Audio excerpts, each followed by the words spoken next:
नमस्ते दोस्तों। वृंदावन में एक गरीब ब्राह्मण रहता था दोस्तों। वो बाके बिहारी से बहुत प्रेम करता था। बाके बिहारी का इतना दीवाना था कि अगर सुबह शाम मंदिर ना जाए तो उसका किसी काम में मन ही नहीं लगता था। मंदिर में जब भी भंडारा होता तो प्रमुख रूप से वो भाग लेता, पूरा सहयोग करता। एक दिन ब्राह्मण की बेटी की शादी तय हो गई और जिस दिन ब्राह्मण की बेटी की शादी तय हुई उसी दिन ब्राह्मण की बाके बिहारी मंदिर में ड्यूटी लग गई। अब तो ब्राह्मण परेशान हो गया कि करे तो क्या करे। बेटी की शादी में रहना भी ज़रूरी है और बाके बिहारी की आज्ञा को वो ठुकरा नहीं सकता। ब्राह्मण ने सोचा अगर ये बात वो पत्नी को बताएगा तो पत्नी उससे नाराज़ हो जाएगी। वो कहेगी कोई क्या अपनी बेटी की शादी भी छोड़ता है। एक दिन अगर तुम भंडारे में जाकर काम नहीं करोगे, सेवा नहीं दोगे तो भंडारा रुक नहीं जाएगा, कोई भी संभाल लेगा। लेकिन बेटी की शादी दोबारा नहीं होगी और पिता की महत्वता को तुम क्या नहीं समझते, लोग क्या कहेंगे।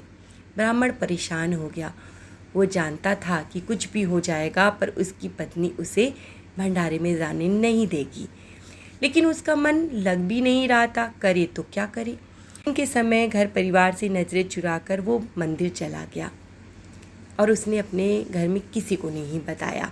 उसने सोचा थोड़ी देर सेवा कर आता हूँ, फिर उसके बाद घर में आकर बेटी की शादी में शामिल हो जाऊँगा। तैयारी तो सब पहले से हो ही चुकी है, अब केवल बारात आने का इंतज़ार है।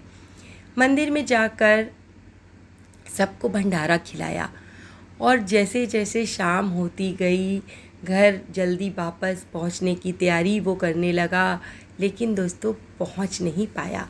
पहुंचते पहुंचते बहुत देर हो गई।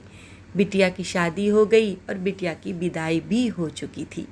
घर पहुंचा तो उसकी पत्नी उससे बोली आओ चाय पी लेते हैं, बहुत थक चुके होगे ना। सोचने लगा कि घर वाले उसे कोई डांट क्यों नहीं रहा और ना ही परिवार के सदस्य उसे पूछ रहे हैं कि तुम कहाँ थे। फिर भी पत्नी सही से उससे बात कर रही है, क्या वो नाराज़ नहीं। फिर ब्राह्मण ने सोचा क्या जाता है, गड़े मुर्दे उखाड़ने से क्या करना, जो हो गया सो हो गया, प्रभु की इच्छा। पत्नी अगर प्यार से बात कर रही है तो इससे अच्छी क्या बात है। उसने कुछ भी नहीं कहा और परिवार वाले भी उससे कुछ नहीं बोले। कुछ दिनों के बाद बेटी की शादी में जो फोटोग्राफी हुई थी वो एल्बम आ गया दोस्तों घर में। ब्राह्मण सोचने लगा कि इस शादी में मैं तो शामिल नहीं हुआ, चलो एल्बम ही देख लेता हूँ बेटी की शादी कैसी हुई थी। मगर ये क्या, शादी की हर फोटो में उसकी भी तस्वीर थी।